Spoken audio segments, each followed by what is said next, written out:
Levítico capítulo 1, verso 1. O título da mensagem é o grande reverso, da impureza que contamina à pureza que transforma.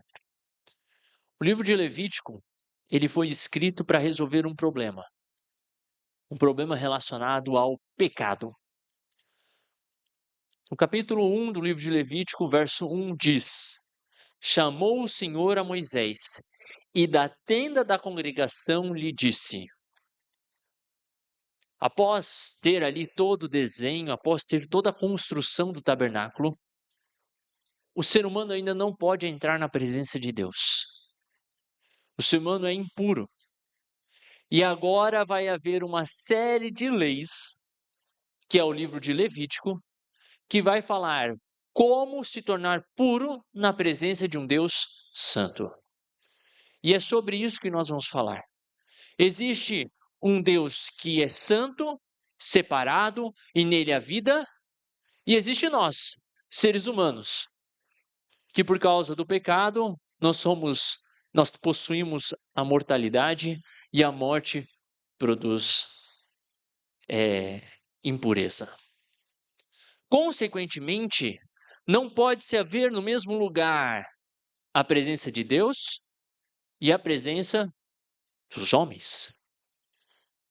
Pela nossa natureza pecaminosa, nós não conseguimos estar simplesmente porque quero estar na presença do Senhor. Porque se isso acontecer, seremos consumidos.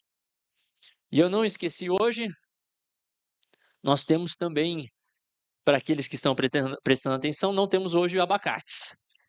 Tá? Mas eu sei que os curitibanos, uma parte, gostam de bala de banana.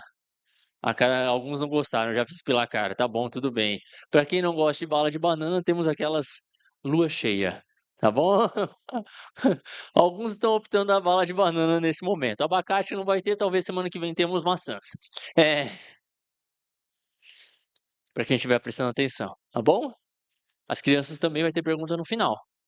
Então, prestando atenção. Os textos de Levítico, então, eles são escritos para justamente trazer essa habilitação, para aproximar o ser humano de Deus e mostrar como fazer isso. Os primeiros capítulos vai falar sobre o sacrifício, a importância do sacrifício e o sacrifício que purifica. Mas tem uma parte, e a estrutura do livro de Levítico, ela tem essa relação aonde vai aparecer o que torna o ser humano impuro. E daí você pode ver ali contato com a morte, ciclos biológicos e como se fosse uma lepra ou mofo, ok? São questões voltadas a mais um ritual. Lembre, a Bíblia não foi escrita na nossa cultura. Mofo torna impuro uma casa? Se fosse tornar-se impuro, nós estaríamos lascados na nossa cultura curitibana, porque todo inverno tem mofo. Tudo mofa. Então nós teríamos que destruir nossa casa toda vez. Divertido, né? Não. Vamos lá. Nós estamos falando de uma sociedade que vive num deserto, que a questão de saneamento básico não é igual ao nosso, não tem água corrente o tempo todo. Então, se mofa, se bolora, o que tem que fazer? Jogar fora. Porque se não for limpo, aí sim vai trazer doença. Então, nós temos que ter essa mentalidade. Quando se fala dos ciclos biológicos, a gravidez entra nesse daqui como a mulher, quando gera um filho, ela estaria impura durante um tempo. Por quê? Isso daqui é uma das coisas fenomenais do texto bíblico, como alguns autores puxam uma ideia. Culturalmente, as mulheres, por gerarem vida, muitas vezes eram divinizadas pelos outros povos. E para não pensar que há poder na mulher, ou que a mulher é um ser divino, por gerar uma vida, Deus fala assim: toda vez que houver um nascimento, a mulher vai ser considerada impura, para ela lembrar que ela precisa ser purificada, não é por meio dela que é a salvação. E por que eu falei que há uma questão bonita no texto bíblico? Porque quando Maria tem Jesus, é dito no texto de Lucas, e somente no texto de Lucas, que ela foi oferecer uma oferta ao Senhor e passou pelo ritual de purificação. Ou seja, Maria, ela fez todo o processo, não havia salvação nela mesma, ela precisava ser salva do próprio Deus, pelo próprio Deus. Então, o texto mostra isso e nos dá a compreensão de que a salvação só vem por meio de Jesus. Voltando, e o contato com a morte? De novo, a morte, isso sim, sabemos que traz doenças. Se você tocar um cadáver, se você não cuidar do corpo, se você não tomar o banho, até quando a gente vai já no hospital, eu quando tenho, ou eu por consulta, ou quando tenho que fazer um atendimento no hospital, eu volto para casa, troco de roupa, tomo um banho e depois eu volto a fazer minhas atividades. Mesma coisa quando nós vamos num velório, né. Então, é um ritual de purificação, vamos dizer assim, porque a gente sabe que há doenças que podem ser transmitidas. Então, muitas dessas eram relacionadas à questão de saúde. Não tem? Então você vai entender que nós não divinizamos a morte, nós não adoramos os mortos, nós não adoramos as pessoas que geram a vida, elas precisam de salvação, são seres humanos como todos. Tá? A questão até mesmo do fluxo de sangue, a menstruação, a mulher ficava impura justamente por uma proteção a ela durante os dias, uma proteção e para descansar. Creio que as mulheres concordariam que no período ali seria interessante uma semana de descanso sem precisar trabalhar, não é? E Deus fala assim: vocês não vão trabalhar, vocês não vão sair, vocês vão ficar descansando. É isso que está na lei levítica. Mas também tinha uma questão de cuidado, uma questão de proteção. Mas também tinha a impureza moral. E na impureza moral tinha a ver principalmente com idolatria e injustiça, e isso já é no final do livro de Levítico, tá? E o derramamento de sangue. Tá? Derramamento de sangue torna uma pessoa impura moralmente, quando você pratica uma violência. Esse é o contexto do livro de Levítico. E eu comecei lendo o verso 1 dizendo que Deus falou da tenda. Note que Deus fala para Moisés, mas ele não fala de dentro da tenda, com Moisés ali, ele fala de fora, porque nem Moisés pôde entrar na tenda ainda. Ou seja, todo o povo estava impróprio para estar na presença do Senhor. E o curioso é que depois que Deus termina de dar a lei, em Números capítulo 1, no verso 1, diz assim: no segundo ano, após a saída dos filhos de Israel, no primeiro dia do segundo mês, falou o Senhor a Moisés no deserto do Sinai, na tenda da congregação. Então, depois que ele dá as leis, ele fala o que torna impuro ou puro, o que Deus faz? Ele chama para dentro, e agora que você está limpo, você pode estar na minha presença. Essa é a construção do livro de Levítico, aonde tudo o que é tanto pessoa quanto objeto toca uma coisa que está pura, automaticamente tudo se torna impuro. Esse era o pensamento. Levítico vai apresentar isso. Tocou um cadáver, o cadáver era impuro, você se torna impuro. Tocou um objeto que tem lepra, você se torna impuro. Ou mofado, né? Tocou uma pessoa que tem uma doença de pele, você está impuro. Tudo torna impuro. Tocou, você também está. Por isso que na vez que Pedro tem a visão no lençol, ele fala para Deus: eu não vou comer nada do que está ali, porque tinham animais puros e impuros no mesmo lençol. No mesmo lençol tinha os dois, e tudo que é tocado pelo impuro se torna impróprio. Então, aí você vai entendendo o contexto bíblico. Aí você vai entendendo a dinâmica bíblica. E, consequentemente, se uma pessoa vive nessa prática constante, ela se torna constantemente impura. Por isso que o judeu não se relacionava com os gentios. Conseguem agora ter todo o panorama do texto? Das histórias que vão aparecendo? E a gente vai ver algumas delas daqui para frente. E daí Deus provê um meio, que está ali descrito no livro de Levítico. Rebelião, impureza. Ele provê o dia da expiação, que é o dia que purifica todo mundo. E daí o resultado, uma reconciliação temporária. E Paulo vai falar sobre isso no livro de Hebreus. Ele fala assim: sangue de bois não purifica ninguém. Porque se resolvesse o problema do pecado, Jesus não precisava ter vindo. Mas era transitório, era uma ilustração.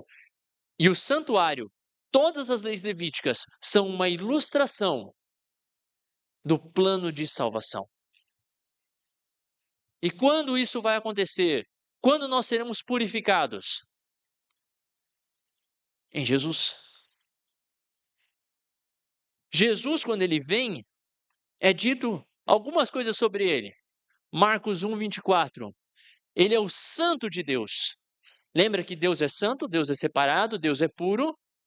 Jesus é falado que ele é santo. E em 1 Pedro 1,19, um cordeiro sem defeito e sem mácula. Ele é puro. E o último texto, 2 Coríntios 5, 21. Não conheceu o pecado, nele não havia pecado. Jesus, quando ele esteve aqui na terra, ele era um ser puro. E ele vem justamente para purificar.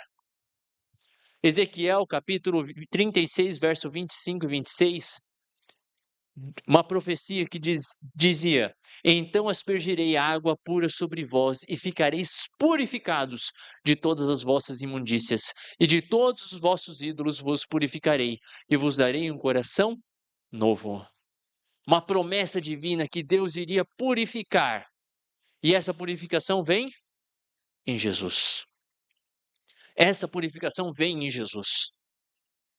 João, quando ele está pregando no deserto, ele fala: eu vos batizo com água. E a gente usa água para quê?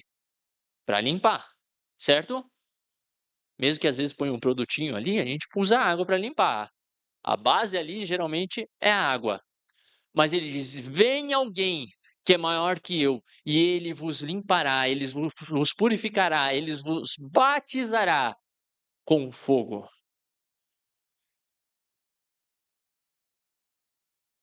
E fogo purifica também, não purifica?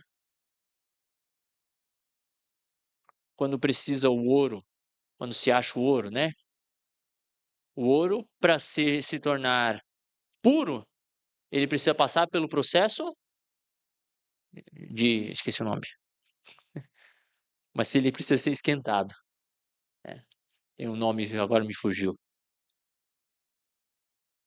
O fogo, ele purifica. Isso. E aí, ele purifica.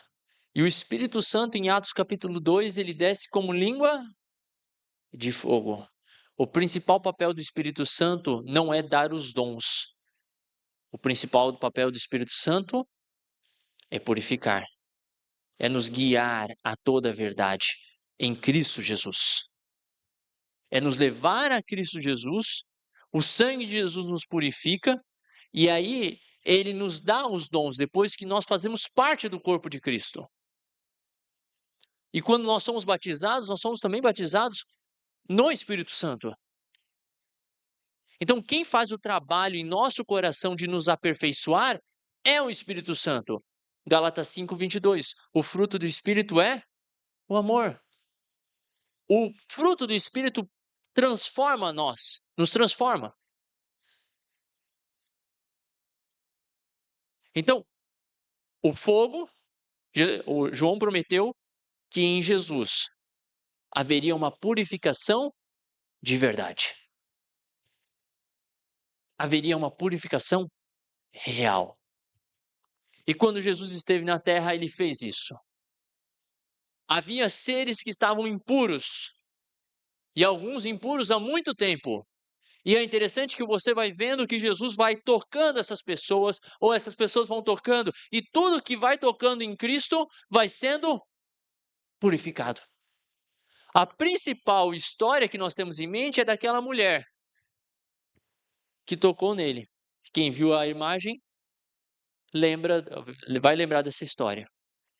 A ideia é um ser puro agora tocando pessoas impuras, e elas são purificadas. Eu gostaria de ler essas 3 histórias com você.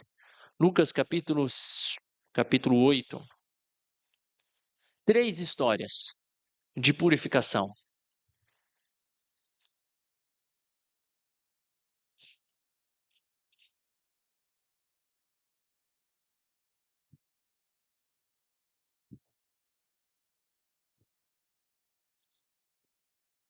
Lucas capítulo 8, a partir do verso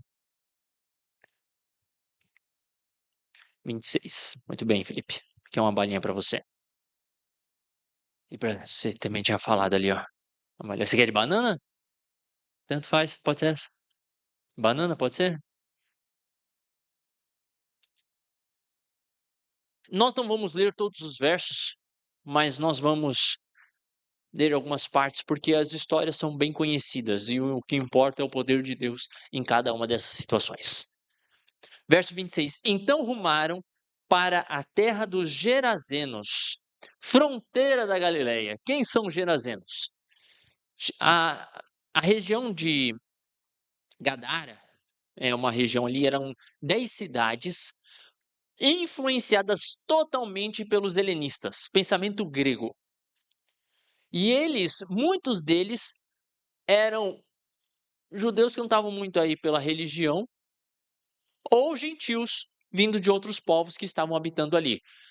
Talvez por causa dos gregos, da invasão grega, ou outros porque tinham vindo por causa dos romanos e dominavam. Então, eram cidades mais periféricas e não era tão cultural a questão religiosa judaica. Então Jesus foi para essa região. E Jesus ele é intencional em algumas situações. Ele vai para algumas situações que você fica pensando, o judeu não iria, o judeu desviava. A vez que ele foi para Samaria e encontrou com a mulher samaritana, naturalmente, eles procuravam um caminho mais longo, eles desviavam. Por quê? Porque judeu não se relaciona com gentil, porque gentil não pratica as leis mosaicas. E, consequentemente, ele está constantemente impuro. Lembra que eu falei? Por quê? Então, vamos lá, continuando. Verso 27. Logo ao desembarcar, veio da cidade ao seu encontro um homem possesso de demônios, que havia muito, não se vestia, nem habitava em casa alguma, porém vivia no sepulcro. Tem 2 problemas no texto. O primeiro é aparente. O homem era endemoniado. E o segundo? Ele estava no sepulcro. Bala de banana?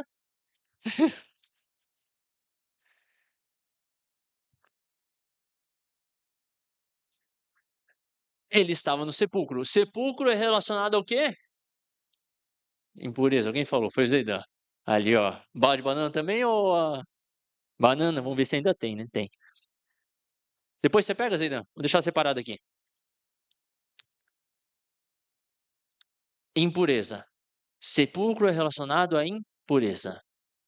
Além de estar endemoniado, ele vive numa região de impureza. Junta tudo isso. E enquanto viu Jesus, prostrou-se diante dele e exclamou, dizendo em alta voz: Que tenho eu contigo, Jesus, filho de Deus Altíssimo? Rogo-te que não me atormentes, porque Jesus ordenara ao espírito imundo que saísse do homem, pois muitas vezes se apoderara dele. E embora procurasse conservá-lo preso com cadeias e aguilhões, tudo despedaçava e era impelido pelo demônio para o deserto. Conseguiram ver a situação desse homem? Ele andava nu, tentavam prender ele, ele quebrava e ele saía andando pelo deserto. Perguntou-lhe Jesus: Qual é o teu nome? Respondeu ele: Legião, porque tinha entrado nele muitos demônios. Verso 31. Rogavam-lhe que não o mandasse sair para o abismo. Verso 32. Ora, andava ali pastando no monte uma grande manada de porcos. Outro problema aqui nessa história. Levítico 11 diz que há certos alimentos que são impuros. Aquela região, apesar de fazer parte de Israel, Galileia, era uma região que não ligava para as leis levíticas. E, consequentemente, constantemente, não só pelos gentios, mas eles praticavam, até mesmo comiam a carne de porco. Eles cuidavam, né? Era uma região que não tinha. E daí, de novo, eu lembro vocês, quando Pedro tem a visão, tinham vários tipos de carne ali.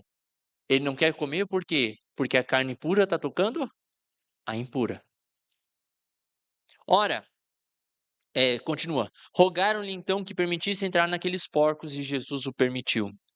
Tendo os demônios saído do homem, entraram nos porcos e mandaram, precipitou-se despenhadeiro abaixo, para dentro do lago e se afogou. Os porqueiros, vendo o que aconteceram, fugiram e foram anunciar na cidade e pelos campos. E o homem? O homem, no verso 35. Então saiu o povo para ver o que se passara e foram ter com Jesus. E de fato, acharam o homem de quem saíram os demônios, vestido em perfeito juízo, assentado aos pés de Jesus, e ficaram dominados de temor. O encontro com Cristo e o encontro produz purificação, sanidade mental. Traz uma pessoa que estava presa, agora liberta. Primeira história. Segunda história. A mulher do fluxo de sangue, a partir do verso 42, na metade do 42 em diante. Jesus estava indo para a casa de Jairo porque a filha de Jairo estava doente. E quando está indo, uma multidão o seguia. Certa mulher, verso 43, que havia 12 anos, vinha sofrendo de uma hemorragia e a quem ninguém tinha podido curar. E ela tinha gastado com médicos, veio por trás dele e lhe tocou na orla da veste, e logo se lhe estancou a hemorragia. 12 anos com sangramento contínuo. Consequentemente, eram 12 anos se sentindo sozinha, se sentindo mal amada. Por quê? Porque uma das questões era, no ritual de purificação, o fluxo de sangue contínuo tornava a pessoa, ou o fluxo de sangue tornava uma pessoa impura. 12 anos é muito tempo. Ela olhou para Cristo e pensou: se eu apenas tocar as suas vestes, eu serei curada. Se eu apenas tocar o Cristo, eu vou ser curado. E ela foi. Quando ela fez isso, o verso 45 diz: quem me tocou? Como todos negassem, Pedro disse: mestre, as multidões estão te apertando. Está uma multidão, uma galera aqui andando com você. Como você pergunta quem me tocou? E daí Jesus insistiu: alguém me tocou, porque senti que de mim saiu poder. E daí a mulher, vendo que não podia ocultar-se, aproximou-se trêmula e, prostrando-se diante dele, declarou à vista de todo o povo a causa por que ele havia tocado e como imediatamente havia sido curada. Deus queria mostrar uma lição. Jesus queria mostrar que todo aquele que tem encontro com Ele, esse é purificado. A senhora tá acompanhando bala de banana? Hoje eu não tenho abacate.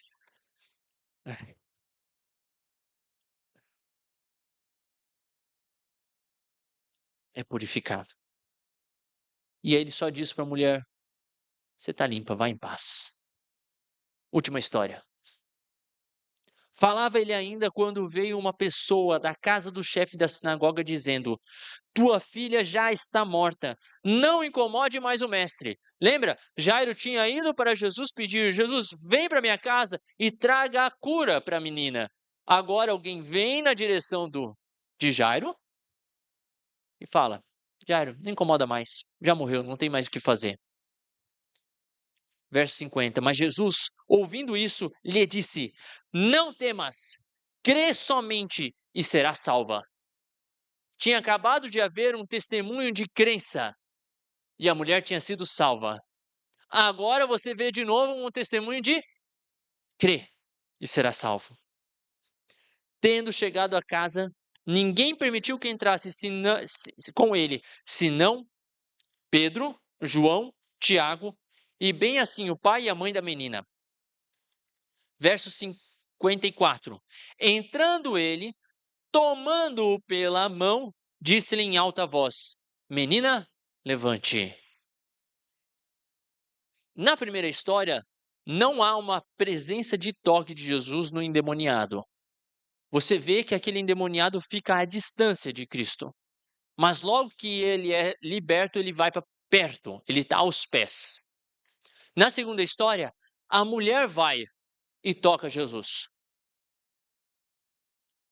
Automaticamente, por ela tocar, as leis diziam que Jesus estaria impuro, mas acontece o reverso. Agora nós vemos uma última parte aonde Cristo ele entra na casa, ele toca, é Cristo que toca a mão da menina. Pega pela mão. A morte tornava a pessoa impura. E não deu tempo de comentar, ou, na verdade me esqueci, o ritual de purificação da morte era o mais longo. Era o mais longo de todos. Ele pega, ele toca na menina. E ele fala: levante. E o que que acontece? A menina levanta, a menina acorda. E ela levanta imediatamente, ela volta a ter vida, o fôlego de vida volta para ela. 3 histórias, 3 situações onde as pessoas estão impuras e 3 situações onde Cristo traz a vida. Há uma pequena diferença e há outros relatos na Bíblia onde você vê pessoas tocando a Cristo. Porém, qual é a diferença da mulher para Judas, por exemplo? Porque Judas também tocou Cristo. Os soldados batiam em Cristo. Porque eles também não foram purificados. O que é, Kelvin? Muito bem. Bala de banana? Apesar de não ser de Curitiba? A fé.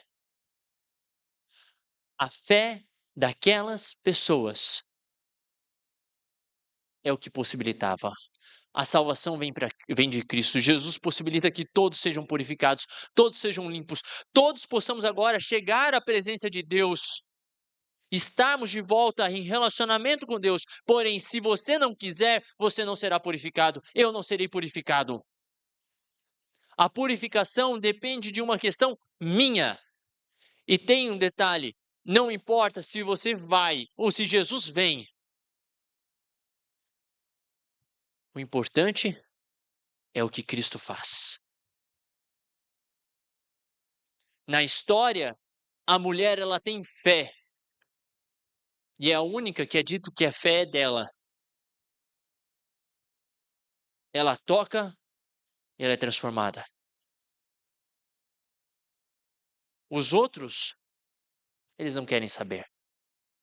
Eles não ligam para Cristo. Eles não querem ser transformados por Cristo. E aí entramos no último ponto que eu comecei falando. O último ponto é a transformação, a purificação. Os rituais de purificação envolviam água. 1 Pedro 3:21 diz que essa água servia para a remoção da sujeira da carne. Os ritos físicos apontavam para o futuro, para o que Cristo iria fazer. E aí, o texto de Tito, capítulo 3, verso 5, o lavar da regeneração e da renovação do Espírito Santo. Quando nós lemos o texto de Apocalipse, quando João pergunta, quem vai estar em pé? O que é dito? Aqueles que lavaram suas vestes no sangue do Cordeiro. Aqueles que foram transformados por Cristo Jesus. E nesse processo de purificação, sim, envolve ser lavado por Cristo, ser transformado por Cristo. O nosso coração precisa ser transformado. E aí que entra o batismo. O batismo, eu sempre falo isso, não tem poder nenhum. Você ser mergulhado na água não te dá poder especial no sentido uma água purpurinada, nem foi trazida do Monte Sinai, nem sei se tem lá um rio ainda. Não tem nada de diferente nessa água. Não é rogado uma bênção na água do batismo, mas é uma demonstração que você quer que Jesus te purifique.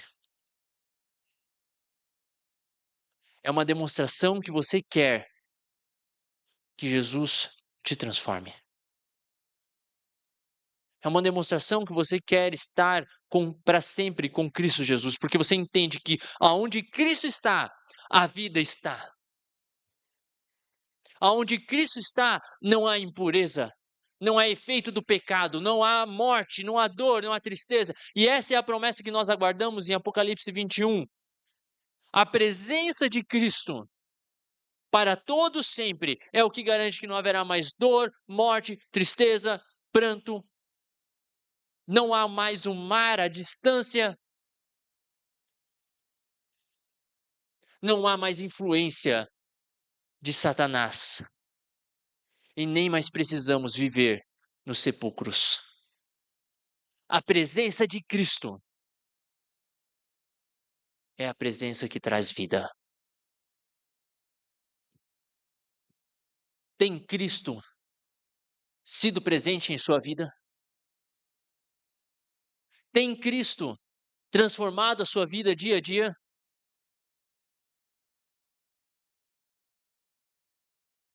Você tomou uma decisão ou está tomando uma decisão pelo batismo, mas não basta ser purificado e voltar a estar entre os porcos. Não basta ser purificado e morrer todo dia. Não basta ser purificado e trazer a impureza moral para o seu cotidiano e buscar isso.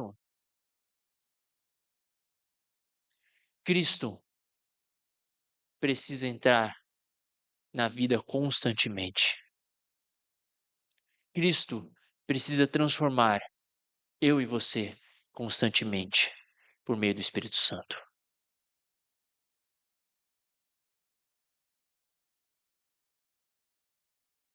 As histórias se completam, mas gostaria de finalizar ainda no capítulo 8, verso 38. O homem que tinha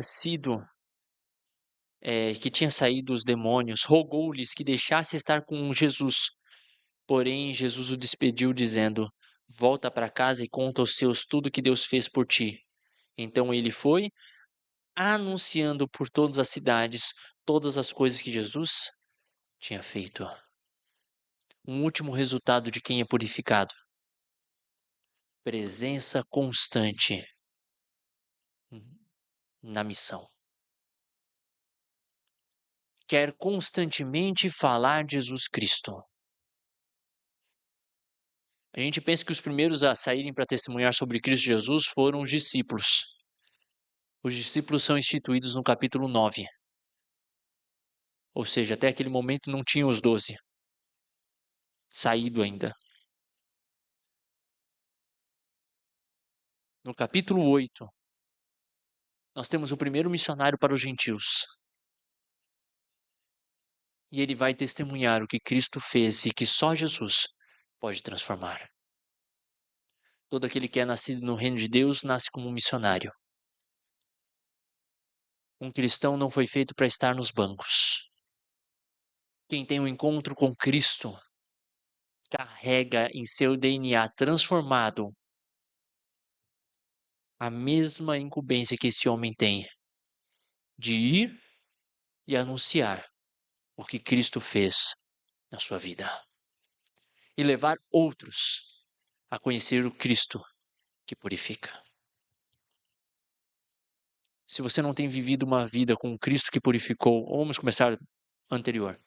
Se você ainda não aceitou Cristo e não tomou a decisão pelo batismo, pense na sua vida. Peça para Cristo. Reavalie. Deixe Cristo te purificar. Segunda lição. Se você já foi purificado por Cristo e tem andado por caminhos tortuosos, buscando a impureza, peça que Cristo purifique de novo você. Realinhe a sua vida. Terceira lição. Quando nós somos transformados com vontade de pregar, de anunciar. O quanto você tem passado o tempo da sua vida anunciando sobre esse Cristo que te purificou?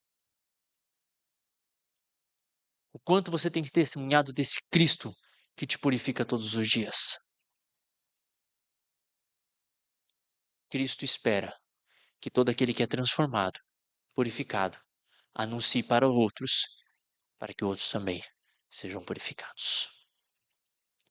Feche seus olhos para nós orarmos. Deus, tua palavra, ela é verdadeira.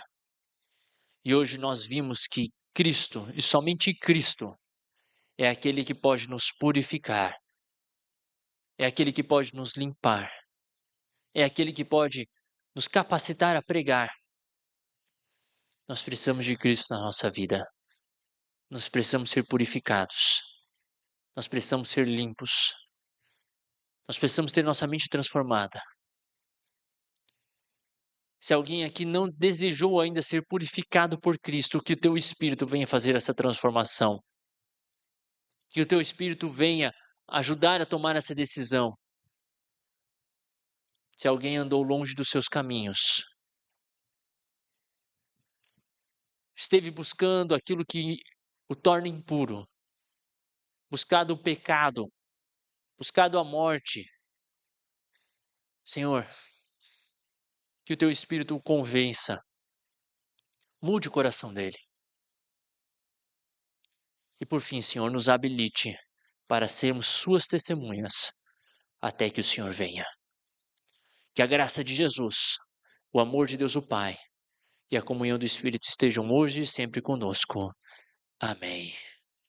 Deus abençoe vocês, um ótimo sábado e semana que vem aguardamos vocês aqui às 9h30 com os meninos da missão, contando um pouquinho como foi a missão nos últimos dias. Então você não pode perder. Semana que vem, 9h30, eles vão testemunhar aqui para vocês os últimos dias no Uruguai. Bom sábado a todos.